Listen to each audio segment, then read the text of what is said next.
Welcome to Elevate Springfield, where we will dive into strategies and stories that help you rise to your full potential. Each episode, we'll talk about how you can take intentional steps to elevate your life and your business while making a meaningful impact on those around you. Along the way, we're going to bring in the change makers from our community that are already elevating. We'll bring the actionable strategies, you bring the discipline and follow through, and together we can elevate Springfield. All right, let's go, Springfield. Hey, you are listening to the Elevate Springfield podcast. Robert Farrell here, certified 10X coach, speaker, and mentor. Excited to bring you more actionable strategies.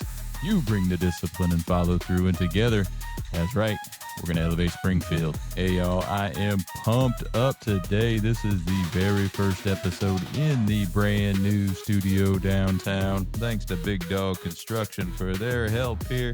We are excited that we are now bringing these strategies from downtown Springfield, elevating Springfield from downtown, and we love it. Hey, it's going to be another great week to 10X, y'all. What are you doing today to stretch? What are you doing today to learn, to grow, find that next big thing? What are you doing to collaborate? What are you doing to find those points of collaboration with other businesses in town? There is so much going on right now, so many great things, so many ways for you and your business to make an impact. And when you make an impact, your business makes an impact, you can help elevate the community on the whole, and we can all make one big giant impact, one big 10X impact. And you know I love that. So hey, today we've got a great guest. This gentleman, man, has he done a lot in our community over the years, and this year he has done some phenomenal things. I'm excited for you to hear his story. David Hilst used to be with Lazy Boy Furniture. His family had a chain of stores here in Springfield and elsewhere. Very successful business. And he has taken his talents to the insurance industry this year. He has the Hilst agency, American Family Insurance. And I'm excited to help tell his story today. I think you're going to get a lot of great things out of it. Hey, we do want to thank our friends over at Custom Property Solutions. If you have anything that you need done with your land, whether that's land clearing, forestry, mulching, hardscapes, landscapes, lawn care, any of the above, they're going to complete that with precision and passion. Head over to CustomPropertySolutionsLLC.com or give Brandon a call to get set up. They do great work. Hey, we've got another edition of our Communities Grow Together segment brought to you by the Hilst Agency. As a reminder, this segment is going to bring you stories of what's going on in nonprofits in our area, how they are impacting the lives of folks here in Springfield. And also, we're going to delve into all these different networking groups, ways that businesses can collaborate, and how those associations in and of themselves are collaborating with each other. So we are making an even greater impact on the community and the business community at large. So, hey, pumped up for this first episode in the new studio. I hope y'all are too. Hope you've been liking the new look on the reels that I've been posting. Give us a shout on any of our social channels. Go check us out. We would love a subscribe on YouTube. Certainly appreciate it. But hey, let's go ahead and get right to David after the break. Custom Property Solutions transforms land and outdoor spaces throughout Central Illinois with precision and passion. From clearing overgrown brush to crafting stunning patios and fire pits. Need expert lawn care, excavation, or fence row clearing? They've got you covered, safely, efficiently, and on budget. Fully insured and satisfaction guaranteed.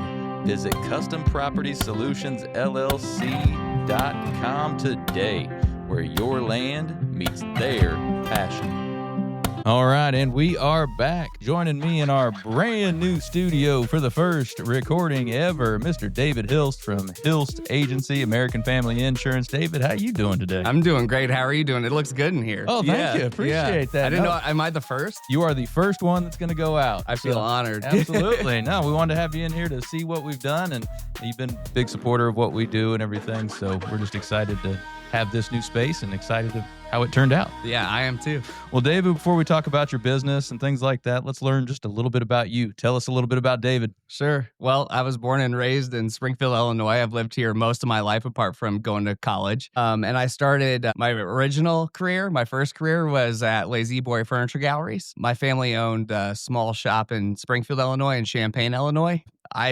After college, right before college, really, I started working there in the delivery department and moved into sales eventually and then into management. And I did that for 18 years. I grew from having 3 stores into having essentially 9 stores across Illinois and Indiana, over 160 employees and about 30 million annual sales a year. And I was very lucky. We got acquired by Lazy Boy as a franchise, one of their biggest acquisitions ever back in January 2024. Awesome. So was it always the plan to go into the family business? No, it was never the plan. It was actually 2008 when I really got involved because during that time, the financial crisis was happening, housing crisis was happening. People weren't selling furniture. And my mom was like, hey, I need your help. Like you need to go sell and help market and help marketing with our team. And so that's really what drew me in. I never planned on doing that though. Okay. All right. Did your mom pretty much run the place before you got there? Yeah, my dad actually started it when I was 4, he got ALS, and my mom took over the business then, raised 3 boys by herself, essentially. And my mom was the main pillar. She's my, she's really everything to me. She taught me the most, my biggest role model, because she ran a very successful business on her own with 3 kids. It was pretty incredible, yeah. That's awesome. What are some of the lessons you learned from her business-wise? You always show up. Number one was like, you have to show up and work hard. And I think that sometimes is missed today. You know, people are used to working 40 hours a week. Right. That was a minimum for us. Oftentimes, you want to get ahead. You're working 50 hours. You're working 60 hours if you really want to, do well. No doubt about it. So you came on. Take us through the whole track again of the positions you had in the business. Okay, so I started in the warehouse and then became a warehouse manager, so managing distribution, trucks coming in and out, loading and unloading of product. And then I moved pretty quickly into sales, and it's probably just because I wouldn't shut up when I was working in the warehouse. And I sold actually in our Peoria store. From there, we became one of the more successful stores, so I quickly became a sales manager. And just onward, eventually moved to general manager, managing multiple stores. And then I was the vice president. And that's where we saw the most growth of our store locations. And by that time, I eventually became the president and took over. That's awesome. So do you always feel like you had kind of a predisposition to sales, or was it something that you had to really work on to become good at? I think I had actually the opposite. I was scared to sell. I was scared to talk to people at first, but eventually you realize nothing's bad is going to happen to you. You just have to take chances, make connections, serve the client well.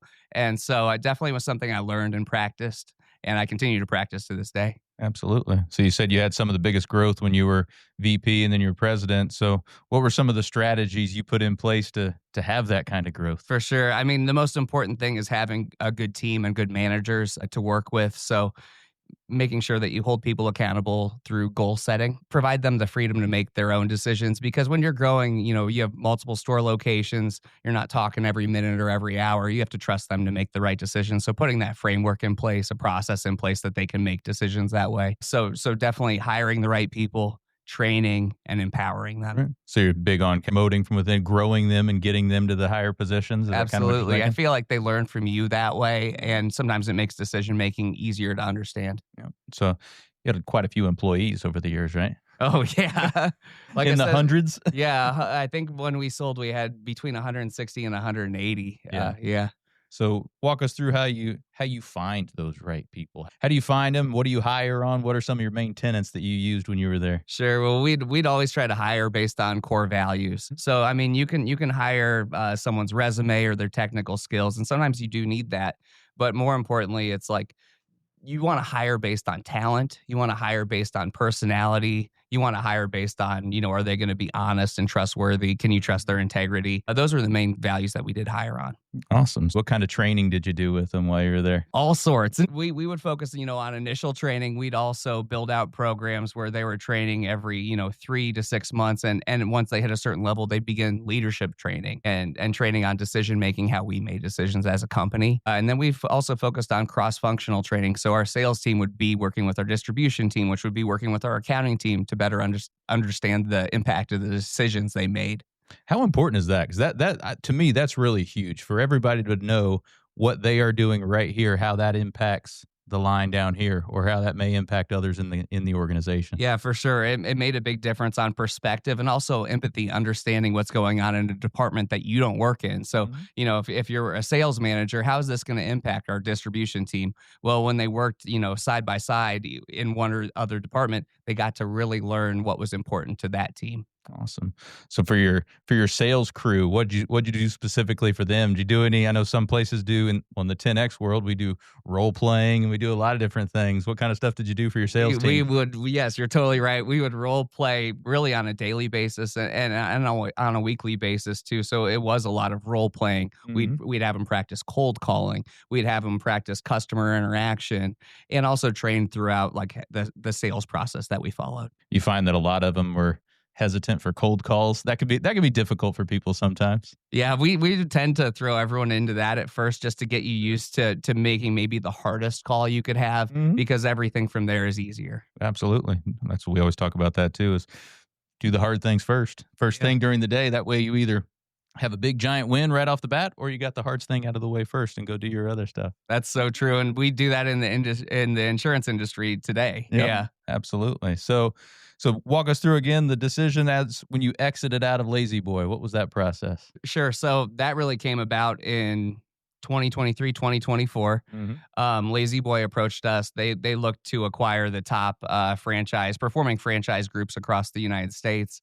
And so they approached us, and the true decision making was, at the time, where are opportunities, not just for me, but for my team. And some of them for sure could grow more with a big corporation versus a smaller family business. And then as far as for me, where are the opportunities for myself to grow further, to take on the next challenge that I see? Because at a certain level with a large corporation, you're reporting to different levels. You have to hit certain metrics, but there are also top sides to growth. And I was running into a lot of those walls. And now your next challenge, you started earlier this year, started in January, right? Yeah. So now you're with American Family. You have your agency over on West Wabash. So tell us, how'd you choose that industry? Why insurance? Yeah. So really around the same time that I was selling my business, my mom was experiencing a hurricane claim on her home in Florida, and she was having just a really tough time. So we had a really bad claims experience. As a matter of fact, we turned in a claim that did not end up getting paid.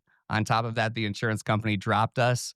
Along the way, I was helping and learning a lot about the insurance industry and thinking, what could I do better? How could I make this process better? How could I make this whole claims experience better? And so that piqued my interest enough to start preparing for the insurance exams. How long of a process is that, preparing for the exams and getting all set up and ready to roll? Yeah, it only took me about 4 to 6 weeks to get licensed, but it is quite a process. I think you have to make your way through about 500 or 600 pages of material. Okay. So in a very short time, you've been very successful in this agency. You're ranked number 1 in the state with American Family, right? Yeah. This last month, and number 5 in the country. So that's absolutely phenomenal. So now that's 2 companies in a row. You had very high marks at Lazy Boy, because that's why Lazy Boy wanted to acquire you guys, Very right? true. Now you're top of the list of American Family. So obviously you are doing a lot of phenomenal things and doing a lot of things right. But some of that team you had over at Lazy Boy, you brought with you over to American Family, right? Yeah, Tell us about that. I was getting ready to tell you our success at Lazy Boy translated over so well to American Family because I was lucky enough to bring a few team members with me, and they're the key to my success today. I was able to bring over one great sales manager. She's now a licensed insurance agent. Someone that worked customer service for us is now our client care specialist. So a lot of the same functions, just a different industry. So talk to us, how did you become that successful that quickly? Like I said, it's literally been half a year here, and Yeah. you're already number 1 in the state, number 5 in the country for American Family. So what are some of the things that you've done to get to that point? Sure. Well, I would say the number one thing is humble yourself. You Mhm. have to be prepared to learn and learn daily. I also want to take a lot of the lessons that I learned at Lazy Boy as far as marketing and sales go and customer service goes and apply those instantaneously to the insurance industry. So, my team, myself, we put a big emphasis on sales, marketing, and servicing our clients the right way. One of the biggest takeaways I had at Lazy Boy was if you treat your clients right, if you provide them the best services you can, they're going to stick with you and they're going to want to buy from you. So we're really taking that same approach at American Family. Mhm. That's huge, isn't it? I mean, it's service over selling. We talk a lot about that in the 10X world as well, service over selling, right? So Yeah. sounds like you've taken that approach with all the folks there. Absolutely. I think when people are buying insurance, they want someone that's going to call them back and someone that they can trust. And so that's not a high bar, but it is a bar that we try to hit daily. Well, I mean, there's a lot of people that don't hit that bar. Currently, there are. Yeah. So yes, it might be a low bar for you, but it is going over a lot of other people out there. So that's a great start. Yeah, Absolutely.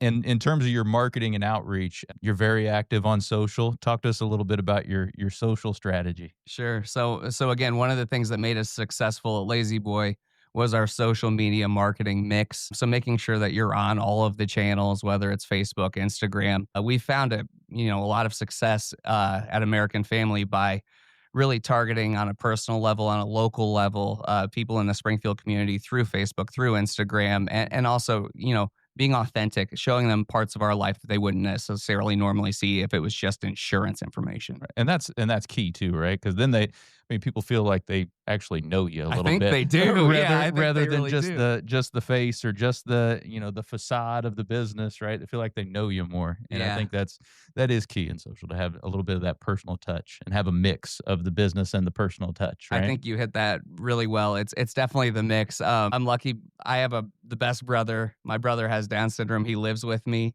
He's featured in a lot of the personal He stuff is. and some of the business Uh-huh. stuff too. And he's a big draw on social media. He has a lot of fans.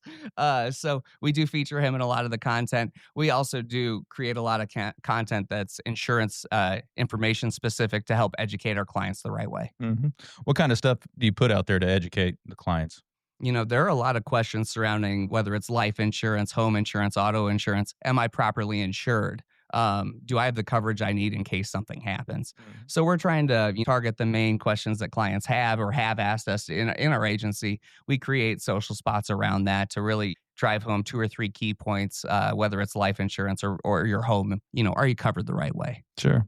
So say somebody's sitting at home, they see that come across Facebook or something, and they start thinking, and I haven't checked out my insurance in a while. I don't know, what are some things they should be looking at or thinking about in terms of their entire picture of their insurance? Well, the most important thing is having an agent you can trust because it is dependent on the agent to tell you what you need and what you don't need. A lot of big insurance companies, they sell you a one size fits all policy. With us at American Family, we really focused on custom tailoring every single policy to get you exactly the coverages you need and not make you pay for any coverages you don't need. And that's phenomenal. That's the kind of thing that I would personally like, right? Yeah. I don't like the one size fits all approach. I would imagine with having that custom approach, there's times where you can have better pricing structures or more value for what they're getting for the same price and things like that. Would that be the case sometimes? Yeah, you're totally right. And, I started as a customer. I used to buy a lot of insurance at Lazy Boy. I thought to myself, what would I like? Well, I'd like to know first, am I covered properly? And second, what am I paying for that I don't need? Are my deductibles correct? And that's where it, really takes building a relationship and figuring out what each individual needs based on their family size, what they own. So walk us through that. If somebody gives you a call today and is interested in insurance, what's the next step you take with them? Sure. For me, the most important thing is to figure out, why are you shopping for insurance? Are you upset with your rates? Did they just increase your rates? Did you have a bad claims experience? Or do you just feel like your agent's not getting back to you, or maybe someone that you don't know at all? So we were talking a minute ago about, service or selling, right? And the big part of service in the insurance industry would be servicing that client when the claim comes through, right? So how do you do that with your clients? How do you serve them well? How do you elevate them at that point when they have a claim, because that's a difficult time for them? Yeah, for sure. I mean, the most important thing is listening and being there. crazy. I had a client with a basement water claim. Their water heater went out and they had water in their basement today. I ran out to their house, quickly got photos, quickly contacted the restoration company. I mean, you have to be there for your clients. And I think that's the most important thing is being empathetic, putting yourself in their shoes and then helping them in any way you can. Absolutely. And that's the benefit of having somebody local here too, yeah. right? Because you can go out and do those things right away instead of waiting on the adjuster that's a state over or something and coming back. Totally. coming back, right? No, you're absolutely correct. Yeah. So you mentioned you brought one of those sales managers from Lazy Boy, and she's doing phenomenally well for you. So how do you, maybe compared to your Lazy Boy team, how do you grow your team at American Family, your agency, compared to how you did at Lazy Boy? Is it pretty much the same? I would think it's a lot of the same process. However, like I mentioned earlier, it's about trust. So when I'm hiring, I am hiring based on their values. Do I think they're going to be talented? Do I think they're going to be good with people? And can those people trust them to make the right decisions? And do you go through you mentioned when at Lazy Boy, you kind of took them through some goal setting. You guys big goal setters at the Hilst agencies? We do prescribe to the 10X method of really, let's look at what our yearly track record is. But moreover, let's start to think big. Let's think bigger than we are right now. What are the opportunities that we're missing? How can we really grow and get you to the point where you're earning the money you need to earn versus just making a normal wage? So it's really setting goals, but then amping those goals up and pushing our team to succeed. And how important is that mindset shift? Because that really is a mindset shift at the beginning, because a lot of times we're taught we're going to set reasonable goals. They're going to be right here. They're going to be easy-ish to achieve. Yeah. Whereas the 10X method is, hey, let's stretch, let's go, let's get it. So how important is that mindset shift? Oh, I think the mindset shift is everything, really, because as I'm working on that with my team, I'm also saying to myself, why aren't I 10Xing every single aspect of my business? If we increase our marketing and make it more effective, we can pull in more clients and we can really pull business forward.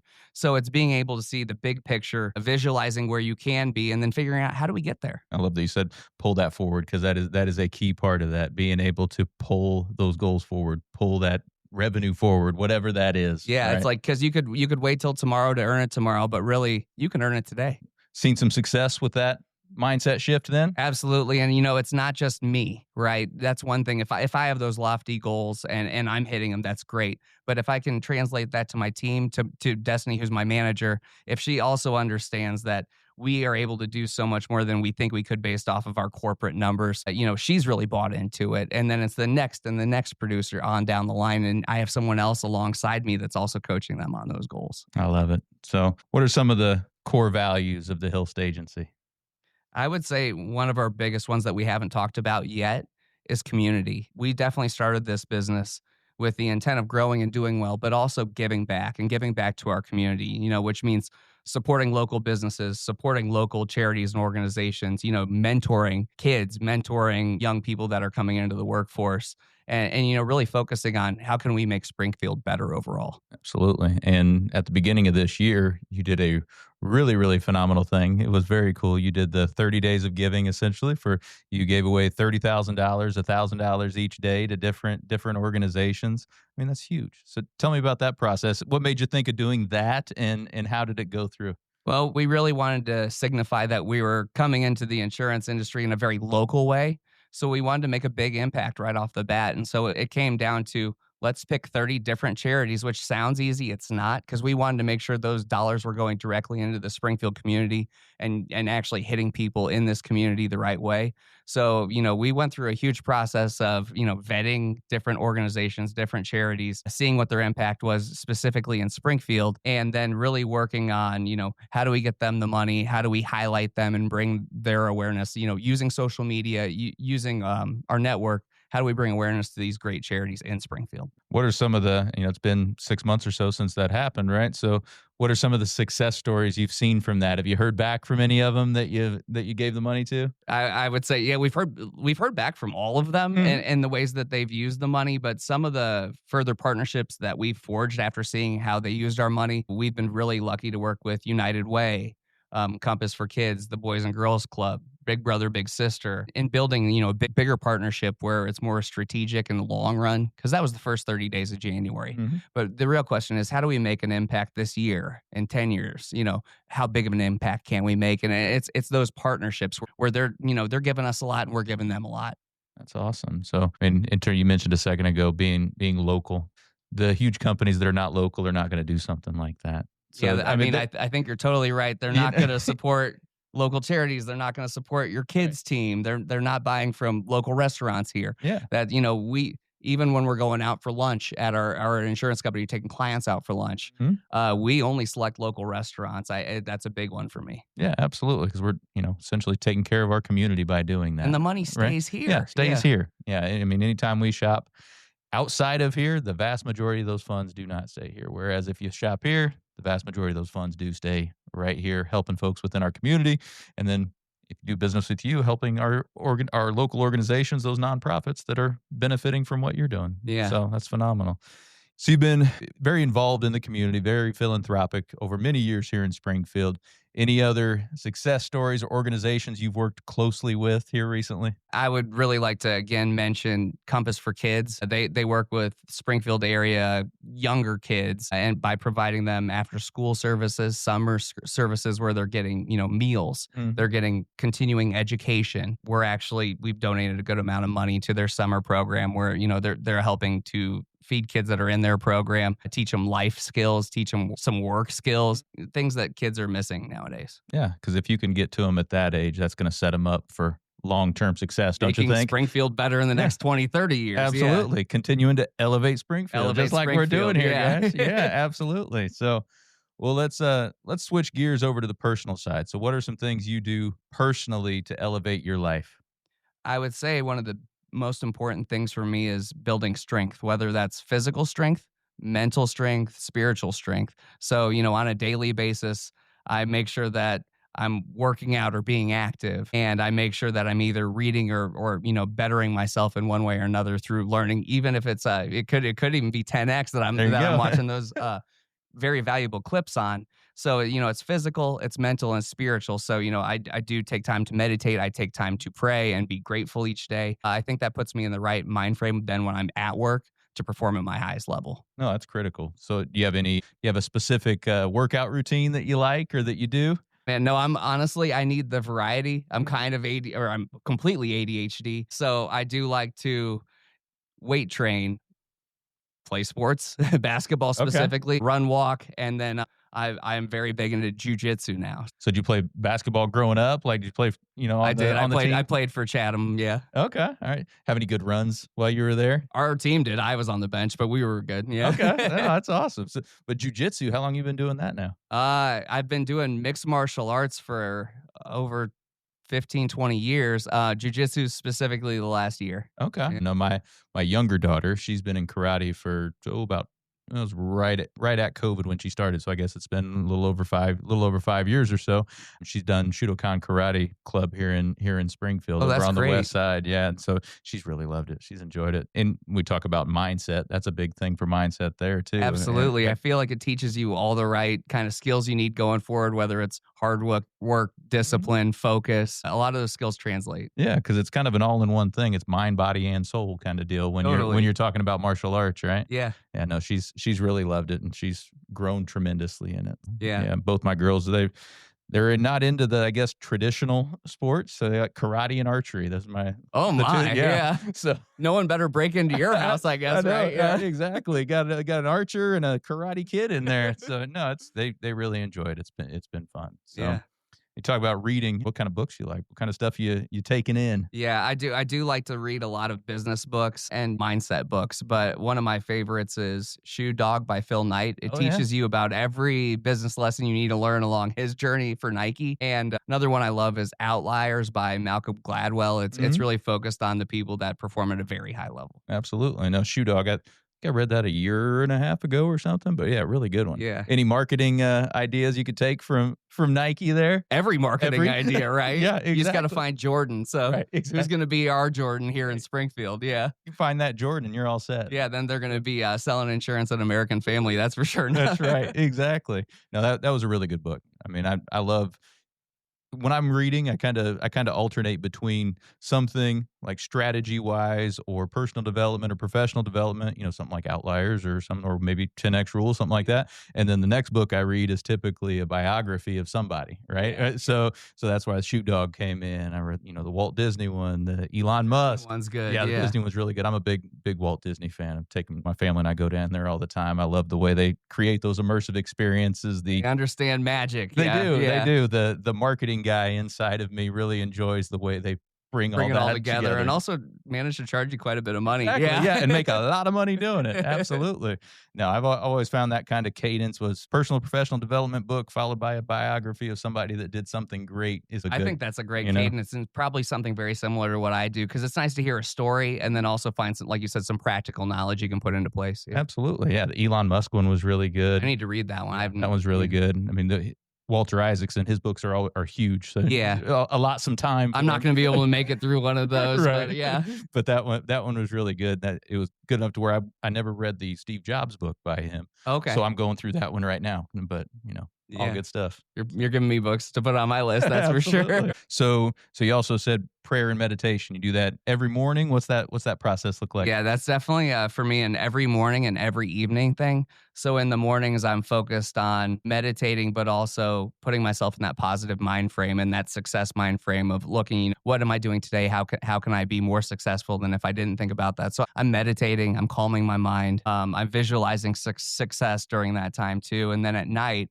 I take time to pray, practice gratitude, and reflect on the day. That practicing gratitude is huge, isn't it? I mean, it has a way of putting that focus back into what needs to be focused on, right? Yeah, absolutely. And also I have fun with it. It's like, man, I was so grateful to work 12 hours straight today and get to work with so many great clients, but it does really reframe everything. Yeah, absolutely. So, a lot of people talk about the reframing your day. And just like you said, I get to work 12 hours a day today, not I have to work 12 hours a day. I get to to go do great things with great people for 12 hours today. So it really is all in what you say to yourself too. It's that positive mental self-talk that gets you in the right mind frame. Yeah, no, absolutely. Every morning, I guess I don't really call it meditation, but I go outside and I ground, and I'm essentially meditating, I guess. You're just not admitting it. I'm just not calling it that, I guess. But yeah, I'm sitting out there with my feet in the ground, and I'm thinking about my day and reflecting and all that. So I guess I am meditating. I just never called it that. Yeah, you're getting all the benefits. You just don't know it. Yeah, exactly. You add that to it, I'd recommend that. Do some grounding. Grounding? Yeah, do some grounding. Go outside and do that. We're electrical beings. I feel it every time I go out there. Well, I feel charged up now, to be honest with you. Yeah, that's good. That's good. So back to the business. Any other strategies you've used to grow American Family? Or even Lazy Boy. Yeah, really, there are, and like you said, it's from Lazy Boy, but we're translating it for American Family Insurance.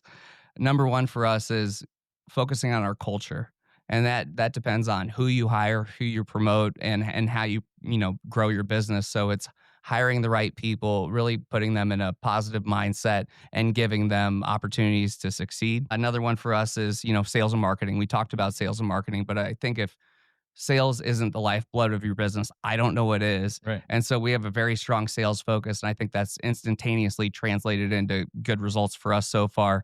And then marketing, we're really looking at how do we touch the community as many times as we can. How can we touch our individual clients or target our individual clients the best way? And a lot of them do prefer social media and email, digital, but also, some of the old school methods of cold calling, right? Connecting with your clients that way, or billboards. All of that is creating one cohesive voice where if we're trying to sales and market and we're trying to sell and market to everybody. Yeah, because they feed each other. That marketing, when you have strong marketing, it's going to feed your selling and move on down the line, vice right? versa. Yeah, and when you have strong sales, you get great referrals, and it builds the marketing process from there. Absolutely. So I think, you talked about some of the quote unquote old school methods, right? I think the companies that are really going to succeed moving forward are the ones that can blend the old school methods of not even face-to-face, but face-to-face, call-to-call service with the automations and with the ease and with the conveniences. It's the ones that can do both that I think are really going to thrive, because there's still a lot of people out there that don't want the automation. There's a ton of people that do, Yeah. but there's some that don't, and they want that personal touch some. And I think the ones that can do both in a cohesive manner are going to be the ones that really thrive. I think you're totally right. And really an opportunity I saw in the insurance industry. It's an old industry. Mm-hmm. It was, taking some of the old school things that work as far as being there for your clients, actually picking up the phone and calling people or meeting with them in our office, and then blending it with that digital social component. Yep. So can people reach out to you through social? They can. You can literally just send me a message on my personal Facebook at David Hilst or at the David Hilst Agency, American Family Insurance on Facebook as well, or Instagram. Yeah, absolutely. So now I found we've talked about this before with the Facebook pages. Personal pages they seem to be almost better because you have a bigger following and it seems like you can get better engagement through those than sometimes your business pages. For sure, because they know, the clients know they're messaging me directly. Right, exactly. Right? It's coming to you. So, no, awesome. You talked about your team that you have. Any other ways you coach up your team? Do you have daily meetings, weekly meetings? Because I know when you're in sales, there's that motivational component too. Because like you talked about earlier, when you're cold calling, you're going to get the rejection here and there. So you got to stay motivated to be able to keep going. You have to, right? Right. Yeah. And so for us, it's definitely a morning thing. Every morning, we're getting the team together, even for 5-10 quick minutes to pump everybody up. And then in the afternoon at 2:00, when people start feeling a little tired after lunch, we pump them up again. Yeah. I love that. How does that look? Do you get everybody together again at that time? Yeah. And we celebrate the successes that we had in the morning. Oh, I love that. I do that. Talked to you about this before too, but when I go down and do some training at Cardone headquarters, they do the same thing. Their morning meeting is phenomenal. They bring everybody in, they go around the room, they're telling all their successes. They're doing video of some of their clients talking about their feedback and talking about their experience and what's great happening in their life. And just the vibe, the energy is through the roof and everybody's excited. And then they do it again in the afternoon. And I think it's also taking time to celebrate those small successes and turn them into something bigger. Absolutely. No doubt about it. Well, David, we've talked about a lot of great things today. We've had a lot of great takeaways. Give me one more from your personal side, one more from your professional side to help folks out there elevate their life or business. I'll start with professional for us. And we talked about this a little bit before, but you have to put people before profits. Mm-hmm. You have to put your teams and your clients and really the community too before money. Money will come. The profits will come if you put the priority on the people that are right around you. Absolutely. And personally?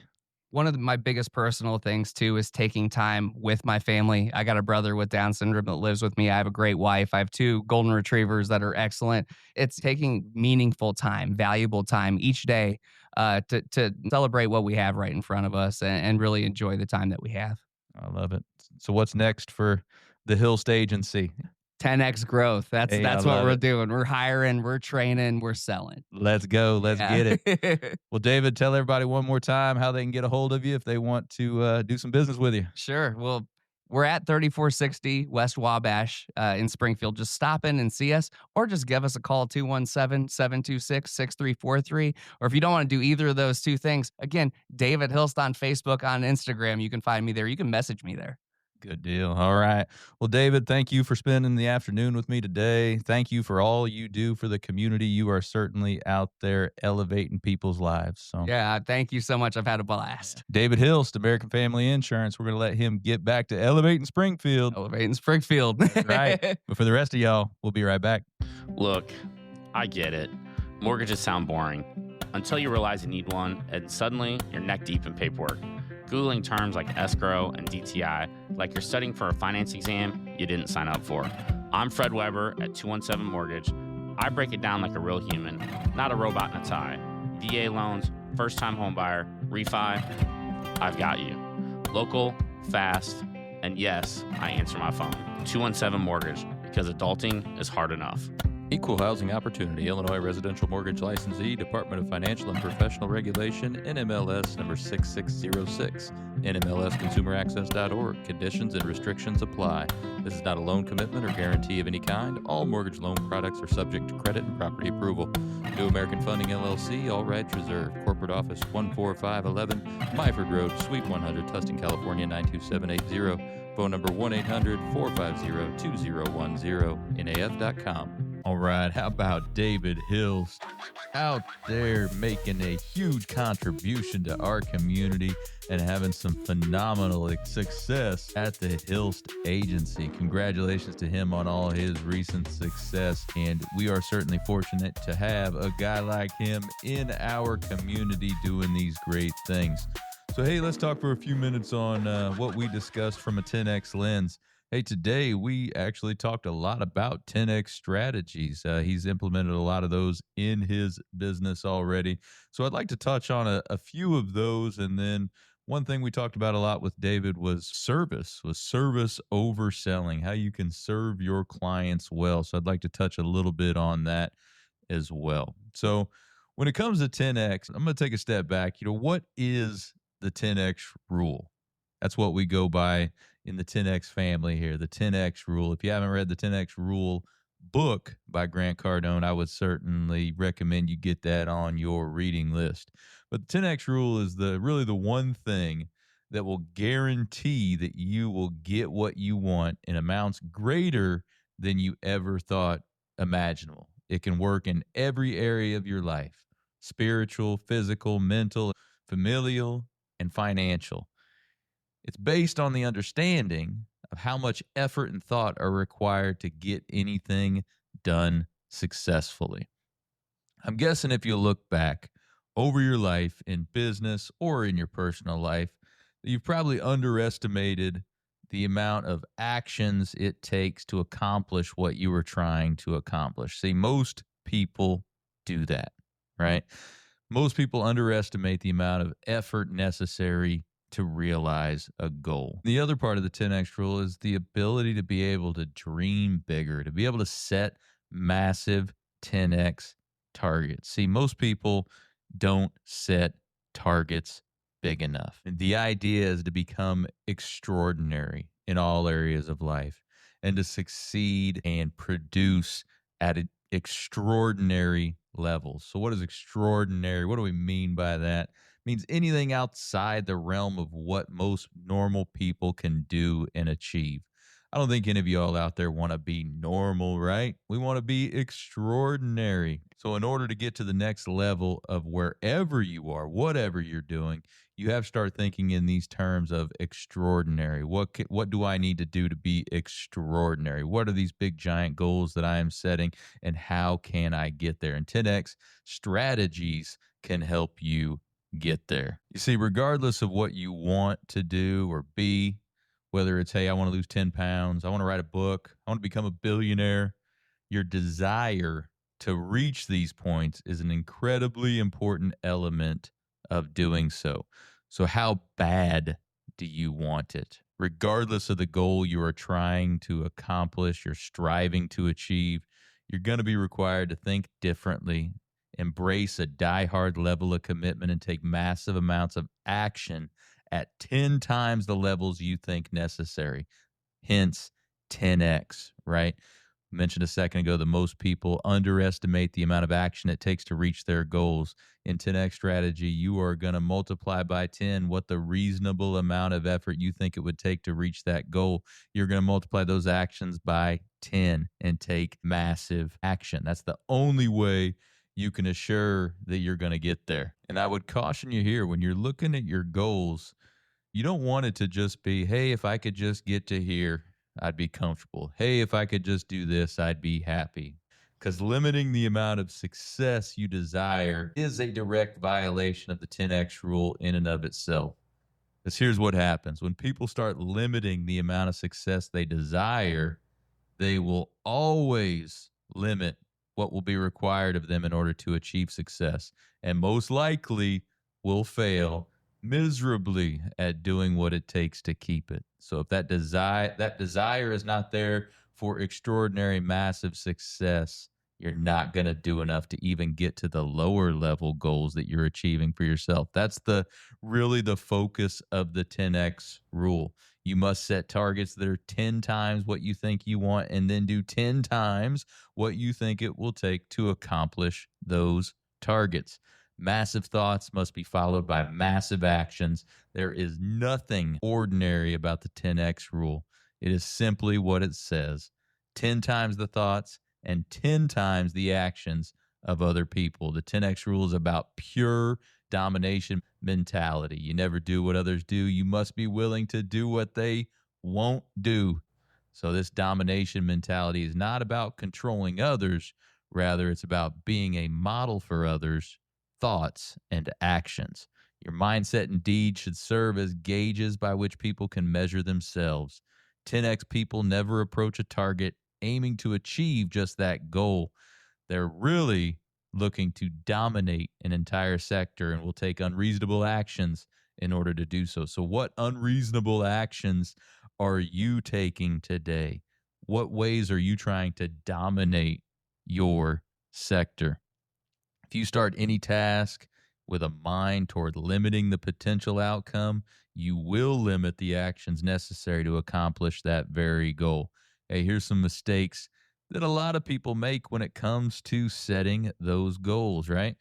Number one, mistargeting. Like we talked a second ago, setting objectives that are too low and don't allow enough correct motivation. We've talked about this many times. It is a key tenet of 10X strategies. If your goal is not big enough, it will not motivate you enough to get to where you need to be. Number two, severely underestimating what it takes. We talked about this a second ago, right? Underestimating the actions, the resources, the money, the energy to accomplish that target. That's why we 10X that thing to assure you have enough action. And then another mistake, like we just talked about, spending too much time competing. We're not looking to compete. We're looking to dominate if you are a 10X thinker. And then, hey, this fourth one, underestimating the amount of adversity they will need to overcome in order to actually attain their desired goal. I was just talking about this with a friend. Most people underestimate how much they will need to overcome. Business owners face adversity every single day. Just people face adversity every single day. And how are you persisting through that? You see, with 10X, we treat success as a duty. Success is your duty and obligation. You make it an ethical obligation to yourself, because when it's an ethical obligation to yourself, you are tying yourself to it. You are binding yourself to that. You are giving it a no excuses, no way out mentality, right? So you are binding it not to anyone else, but to you. And when you make it your ethical obligation and apply 10X principles, 10X thought, 10X actions, 10X goal setting, 10X strategies, you will get to where you want to go. If you want any help with that, we would be happy to talk to you and help you come up with some strategies for what you are trying to achieve. So let's get it, y'all. Let's 10X.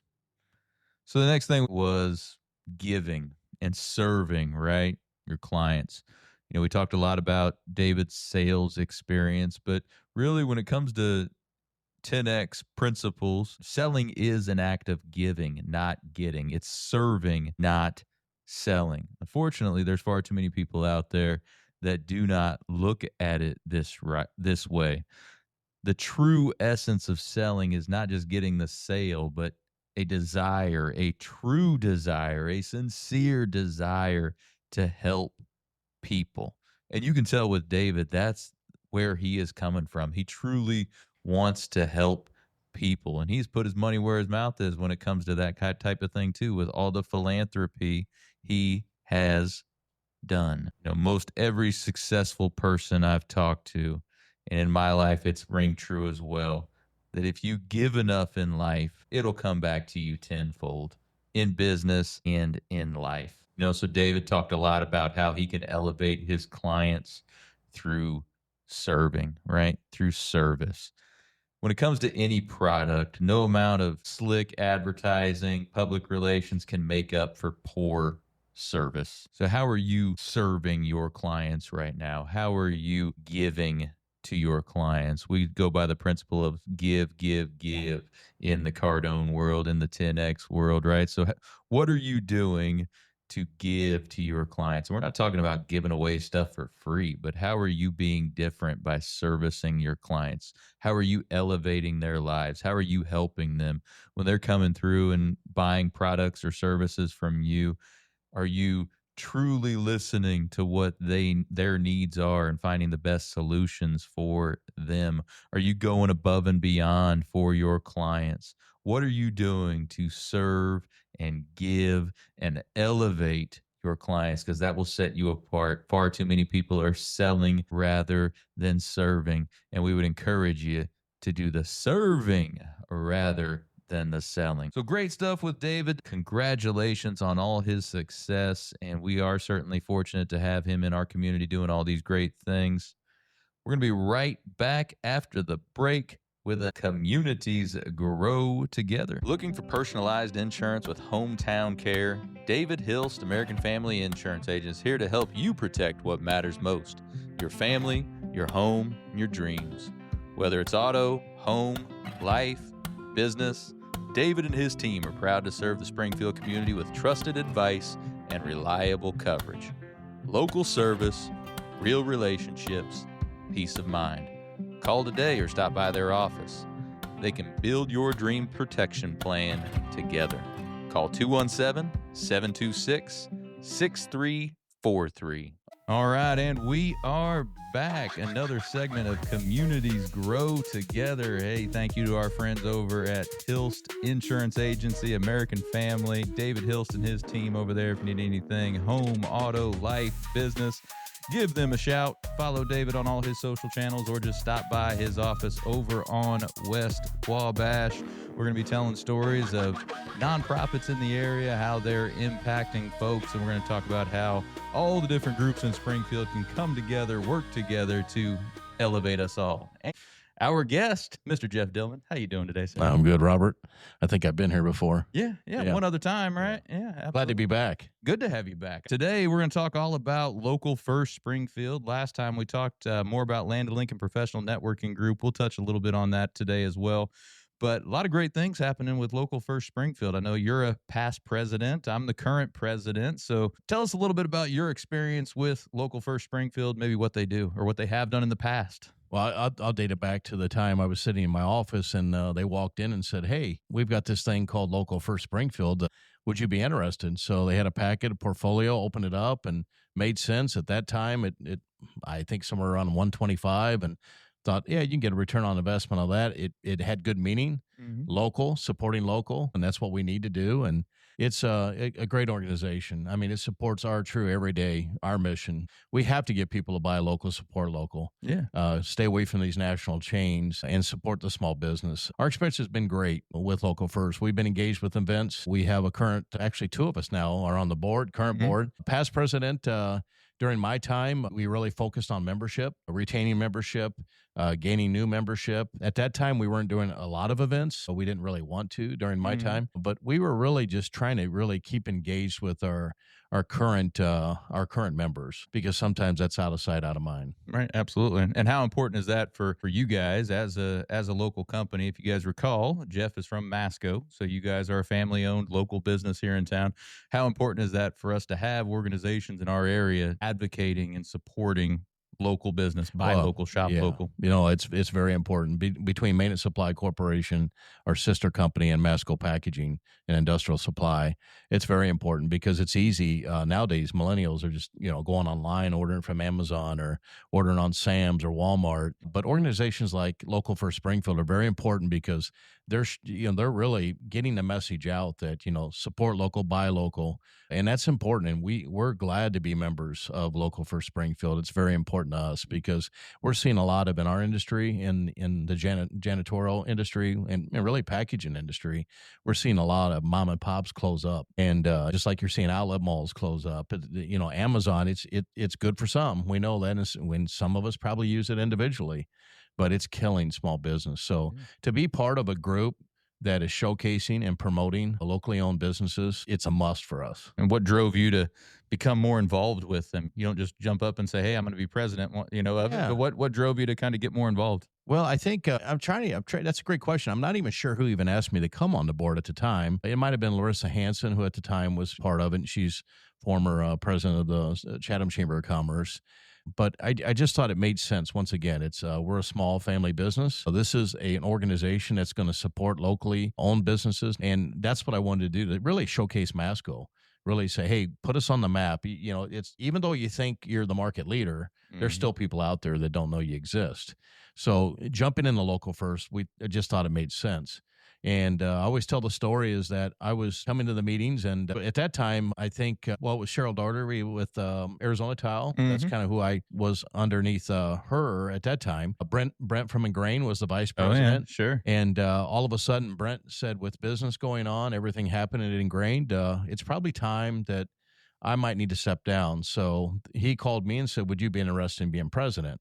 I had no intentions whatsoever to become president at that time, because I thought it was kind of fast, but I'm glad I did. So I said, yeah, I would love to do it. Got voted in, and here I am again. Yeah, absolutely. Would you say that over the years, I mean, of course, there's the advocacy component that Local First can do in terms of providing opportunities for people to educate themselves on the importance of buying local and everything, but like on the networking side, when you're working with other business, did you find that valuable, beneficial to Masco and to your company, be able to meet more other local businesses and be able to find those collaboration points? Yes, very good point. And yes, for sure. By attending events, even the people on the board sitting around the table, I think that time we might have had 12, 13, 14 on the board. Those were businesses that we weren't actually doing business with.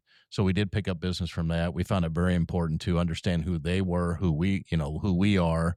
But yeah, absolutely. That was very important for us. So last week was your first board meeting back on the board now. Took a little hiatus from the board. Now you're back on with 5 other new board members. I'd say we have quite the dream team now, don't you think?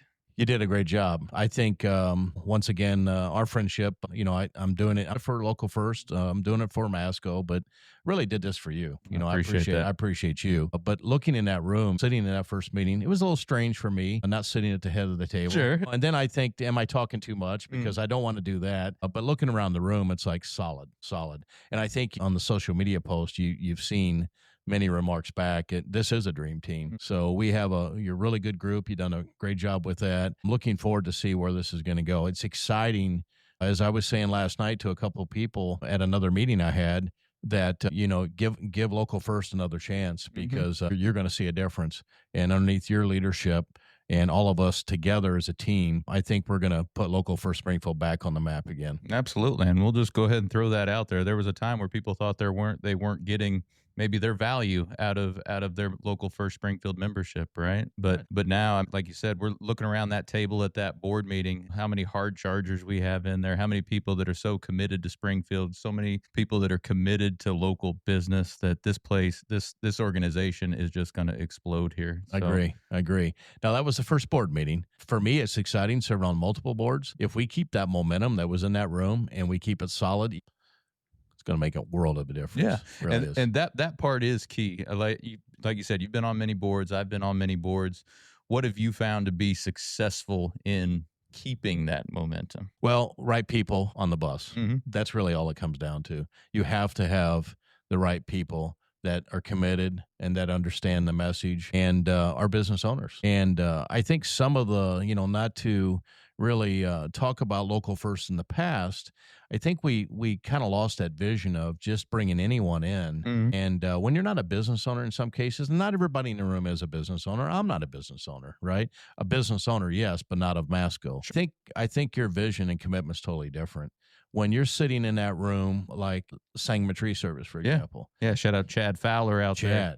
Chad is solid. Chad is committed. Chad is engaged, and he wants to be successful. He is successful, and he wants to make sure what he takes part in, like us, is going to be successful. Yeah, and like you said, I mean, being the owner or at least a decision maker in the business, I think, is key, because you don't necessarily have to be the owner, but if you're a decision maker, you're going to have a little more skin in the game, I guess. So, and that drives, I think that continues to drive that motivation. I agree. Well, if you look at our meeting that we had last week, when you're sitting around Land Lincoln Professional Networking Group, Probably 95% of them are business owners. But look at the engagement. Look at the commitment. Mhm. Rain, sleet, snow, they're there. Hurricane, they're there. They probably be there in a tornado too. Yeah. And But that does it make was a difference. It was a fun night It trying was- to get there that night, It right? was a fun night. We did miss a few. We did miss a few just for the fact is because of the weather. Yeah, But hey, yeah. Had to but- wade there. but So- that's what commitment's about. And you know, anything you do, as you know, you have to be committed to it. Mhm. So Absolutely, yeah. And I think we've got that with our board at Local First. We've got a lot of great things to come. For those of you who haven't looked at Local First Springfield in a while, we've got a great event coming up September 18th. You've probably seen around that Jane Hay has a new event space over on West White Oaks. She moved here recently. Beautiful, beautiful room. You can go look on social. You see the pictures from our board meeting to see just a little bit of what it was. But we're going to have our annual meeting there that night. But it's also a time for people to come out, network, have a little fun. We're going to have live music. We're going to have food. Just a time for everyone to come, connect, find out what Local First Springfield is up to, and find those collaboration points like we always do. look forward Right? to that. So I'm assuming you'll be there, right, Jeff? I'll be there. Yeah, no doubt about it. Absolutely. Rain, sleet, or snow. Yeah, no doubt about Be it. there. So yeah, primary mission of Local First is to, like I said, advocate, educate folks on the importance of buying local, educate business owners on topics that are important to them, but then also market and be that PR for local business. You know, we have a large audience of local buyers, and we want to be able to provide opportunities for our local businesses to get in front of them. So looking forward to great days ahead, Jeff. Yeah, I am too. I should add one thing that I always try to talk about is when you're looking at buying at a national chain, $13 stay in a local economy. Mm-hmm. When you buy from a locally owned business, $68 Out of 100. out of right? 100 out of Mhm. 100. So that's the reason why we need to keep that in mind. That makes a difference because when you need something sponsored, you're not going to get it from the national chain, most likely. Mhm. You're going to get it from a small business owner. But that's real important to know. 68 of the $100 stays locally in the economy. Absolutely.